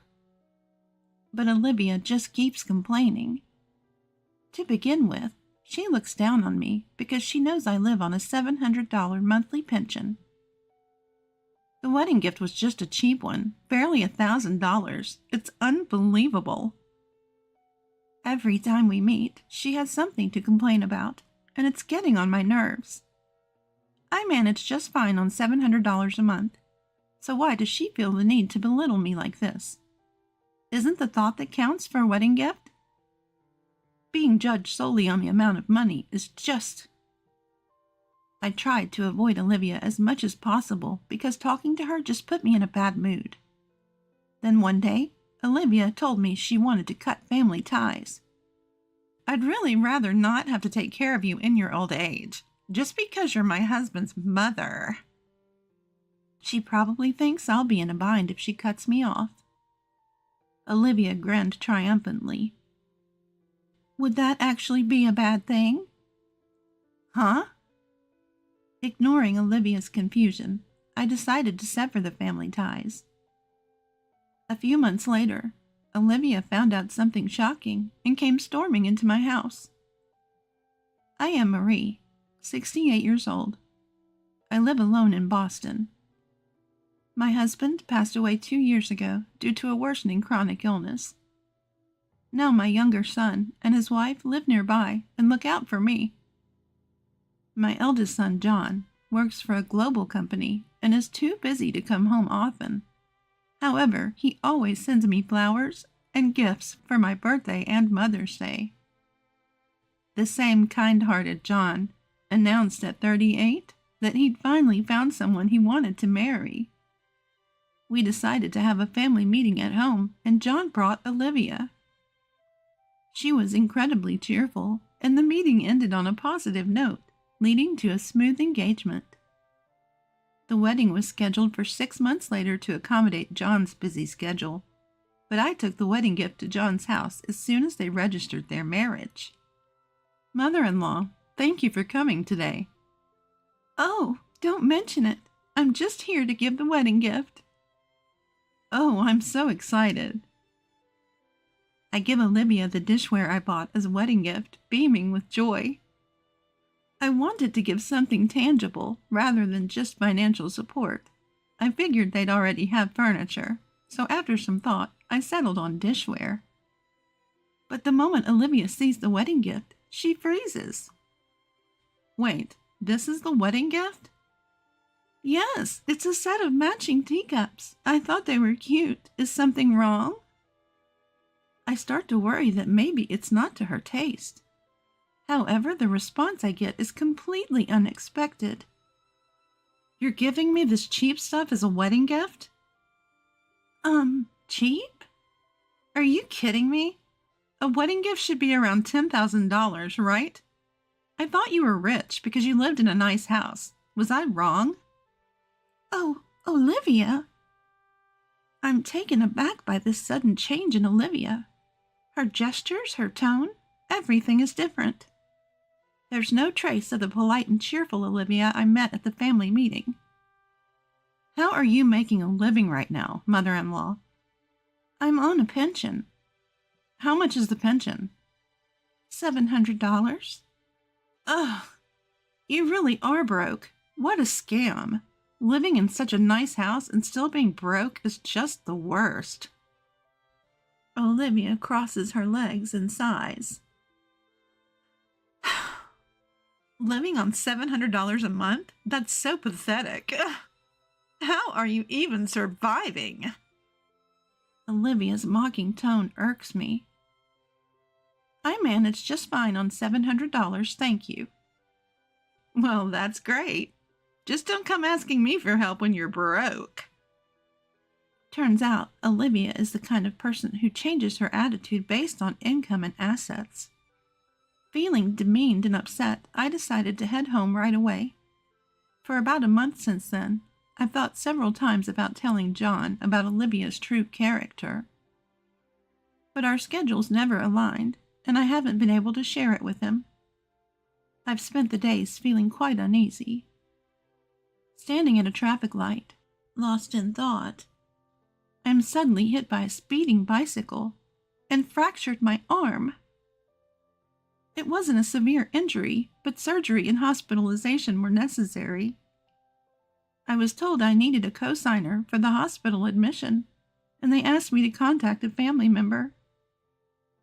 As soon as I texted my sons, I received a call from John. Mom, are you okay? How's the injury? I'm fine for now. I've taken some painkillers. About the cosigner for the hospital, it's going to be tough for my brothers and me. We're sending Olivia instead. Olivia? Yeah, it's a weekday, and by the time we get off work, visiting hours would be over. Olivia doesn't work, so she can go. I see. To be honest, I really didn't want to see Olivia, but I couldn't afford to be picky. My middle son Michael and his wife Sophia are both teachers. They're busy not only working late, but also raising 2 kids. Even John sometimes gets home past 10 p.m. He's that swamped. I really couldn't impose on them. So I asked John, and we decided to have Olivia come. When Olivia arrived at the hospital, it was pretty clear she wasn't thrilled to be there. Being called out like this is just the worst. I'm sorry. Everyone else is working, you know. Just because I'm a homemaker doesn't mean I have free time, you know. I was prepared for some complaints, but her blatant attitude started to get under my skin. By the way, you can pay the hospital fees, right? Of course, I'll cover it myself. No need to worry. Fine. But don't pathetically ask for loans saying you're broke. From now on, the money John makes isn't just his, you know. She signs the papers with a smug smile and hands them to me. To begin with, I didn't want to deal with this hassle. I regret causing you trouble. I'll try to ask someone else in the future. You better. The thought of more caregiving or hospital stays is depressing. I really don't want the hassle of looking after you in your old age. Her rude behavior made me want to limit my interactions with Olivia as much as possible, and couldn't wait for her to leave. Why did I have to put up with such harsh words when I didn't even want to be hospitalized? It was hard to accept. Don't worry, Michael and Sophia are around, and I'll make preparations so I don't inconvenience anyone. I tried to act as normal as possible. I didn't want to stir the pot, especially in front of the nurses and other patients. Then go ahead and do as you please. Don't come crying to me when no one helps and you regret it later. I'll make sure it doesn't come to that. Good, because even if you play the "I'm the eldest son's daughter-in-law" card later, it won't help. So why don't you sever family ties right now? She probably thought that saying sever family ties would make me uncomfortable. But honestly, I wouldn't be bothered if I cut ties with Olivia. Worst comes to worst, I'll manage my later years even without my children's support. I'm okay with it. But what about you? Huh? Of course it's fine. Despite being taken aback by my unexpected response, Olivia nodded. She probably thinks I'll be in trouble without my kids' support because I'm poor and live alone. All right, let's sever family ties then. I won't contact you anymore and I'll delete your number. Do whatever you want. You're such an annoying old hag. Olivia, irritated by my laid-back attitude, stomped out with exaggerated, heavy footsteps. I had planned to help with the wedding expenses, but after seeing Olivia's attitude, I decided against it. There's no way I'm giving money to someone who talks about cutting off family ties. I swore to myself that I'd never rely on Olivia. Then I had my surgery and was discharged from the hospital a few weeks later. I continued with my rehab and carried on with my life. Even while hospitalized, I remembered how Olivia severed our family ties. I was determined never to depend on my children. So I didn't ask for help after I got out of the hospital. But on the day of my discharge, my second son and his wife came to help without a word. And it didn't stop there. They frequently assisted with groceries and other errands. Sophia, you're busy with work. You don't have to go out of your way. Isn't it inconvenient with just one arm? Don't hesitate to ask for help. I'm doing it because I want to. Sophia's kindness touched my heart. I found myself getting angry when comparing Sophia to Olivia. I haven't had any contact with Olivia since. I even thought about canceling my plans to attend her wedding and reached out to my son. I doubt we'll have any further involvement in each other's lives. 2 weeks after my discharge, I noticed something strange while being taken shopping. Sophia, do you hear that odd noise coming from the car? Yes, actually, the side mirror broke, and it's been making this weird sound. The car's a bit old, so it looks like I'll have to replace it. I'm really not sure what to do. That's tough. But you do need a car, right? You drive to work, don't you? Yes, but even a compact car is a considerable expense. Seeing Sophia struggle with this decision, I made a suggestion. Then let me buy it for you. What? I can't accept something that expensive. It's okay. You've been helping me out. By driving me around, consider it a thank you. But still, if you feel bad about it, how about you continue to take me shopping until my arm heals? Thinking it might be too much to ask, I was delighted when Sophia greeted the idea with a warm smile. Of course, let's keep going shopping together, even after your injury heals. Hearing her say that, a smile broke across my own face. So I ended up buying a new car for Sophia. Life settled into a peaceful rhythm, almost making me forget about the whole Olivia ordeal. especially with my younger son's family visiting and checking on me regularly. Several weeks later, my injury had improved significantly, to the point where I could carry light items again. That day, I didn't have any rehab appointments, so I was lounging at home watching TV when the doorbell suddenly rang. Checking the monitor, I saw Olivia standing there. What could she possibly want after declaring our family ties severed? Suspicious? I opened the door, and the moment she saw my face, she started shouting, "What's the meaning of this? What's gotten into you? I can't think of anything I've done to deserve this anger. I saw Sophia, your son's wife, driving a brand new car the other day. And what's your point? Don't play dumb. That nice car is worth over $10,000. There's no way she could afford that on a teacher's salary with kids.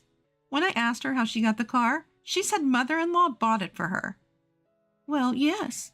She mentioned her car was breaking down and needed replacing, so I gifted it to her. I don't see what's wrong with giving a car to my son's wife. You never give me anything, yet you spoil Sophia? You're truly a terrible person for showing such favoritism. If you can easily gift a car, why not contribute more to our wedding? Well, Sophia helps out with errands and chores around the house. You're the one who cut off ties, so why would I give you anything? You wanted to sever the relationship, didn't you, Olivia? Well, yes, but still. How can you afford a new car worth over $10,000? You're not that rich, are you? Who said I was poor? I inherited real estate from my husband, you know. Real estate? Olivia looked shocked.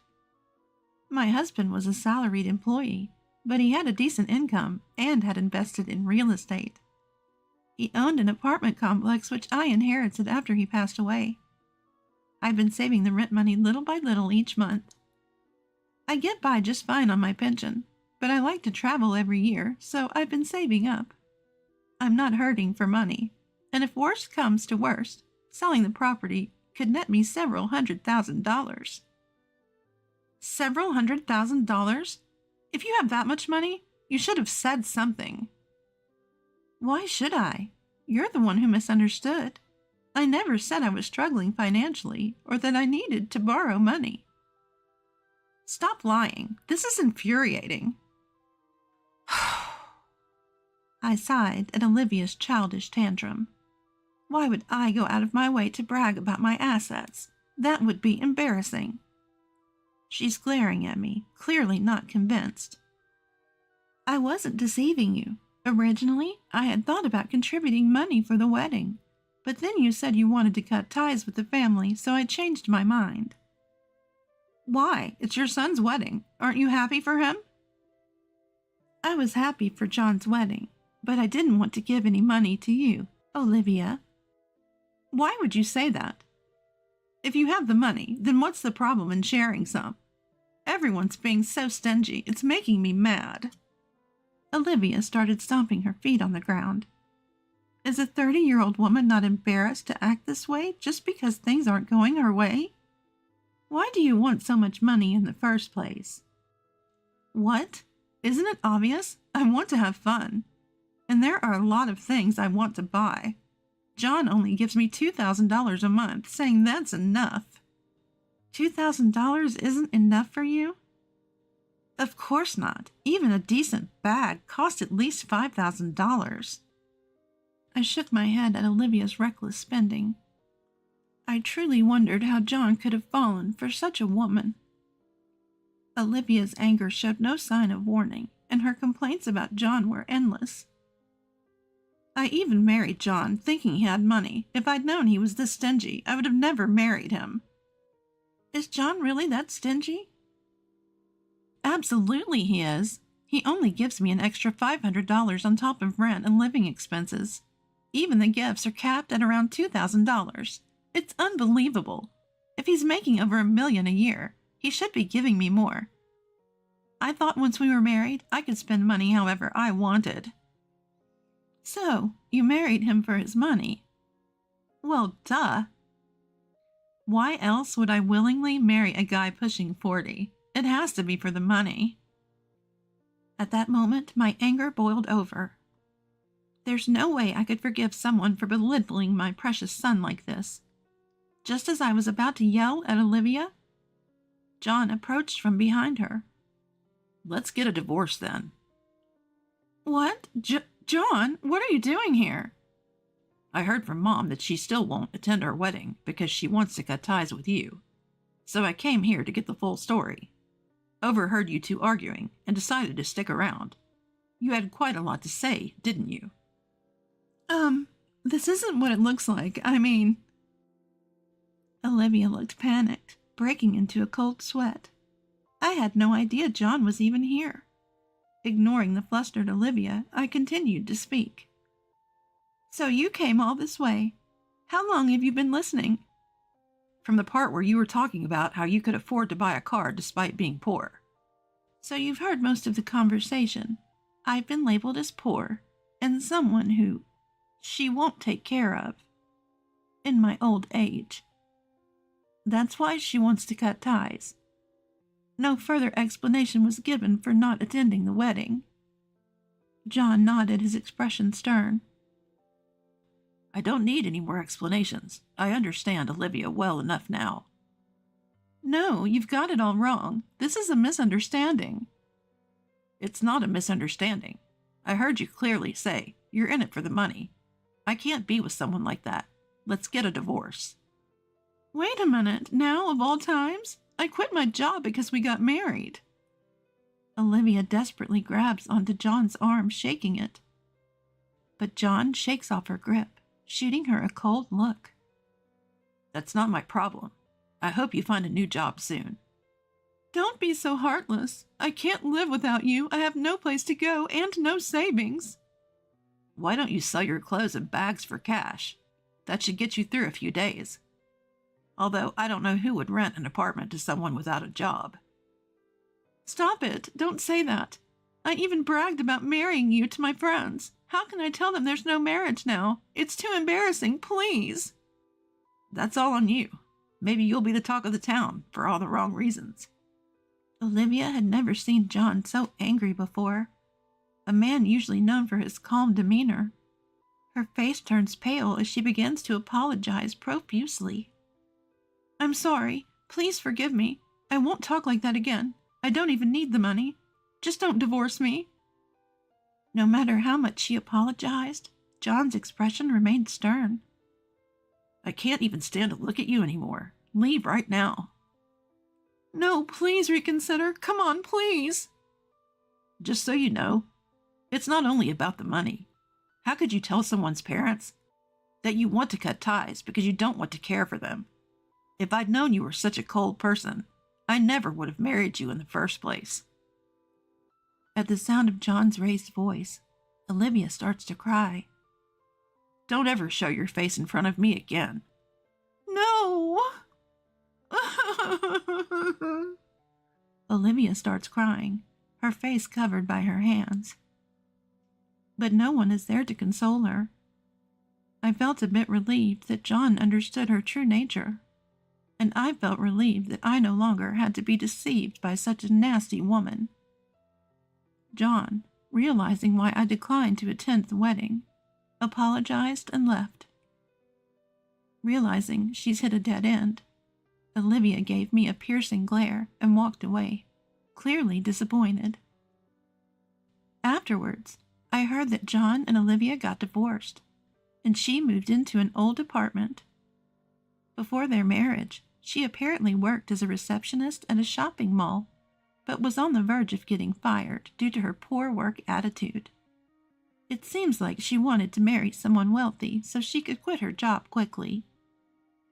Unable to find another job due to her lack of qualifications and skills, Olivia apparently started working nights. Olivia, now over 30, apparently isn't making as much money as she'd hoped. And I hear she's living a pretty frugal life while complaining all the way. On the other hand, it looks like John has found a new love interest. I was worried about how quickly he'd move on, but after meeting her, I found she's a genuinely calm and sincere person. She herself had been married, cheated on, and then divorced. That common history of divorce brought them together. It's funny how divorce can lead to new beginnings, but I feel more at ease with her. We work together and know each other's character well. John said this with a smile. I consider myself most fortunate to have married and met my children. So I hope John can find a loving family through marriage as well. But marriage isn't the only path to happiness. Some people are choosing not to marry these days, and there's no need to rush into it. If you meet someone wonderful and feel like you want to marry, then go for it. I hope John finds his way to a happy life from here on out.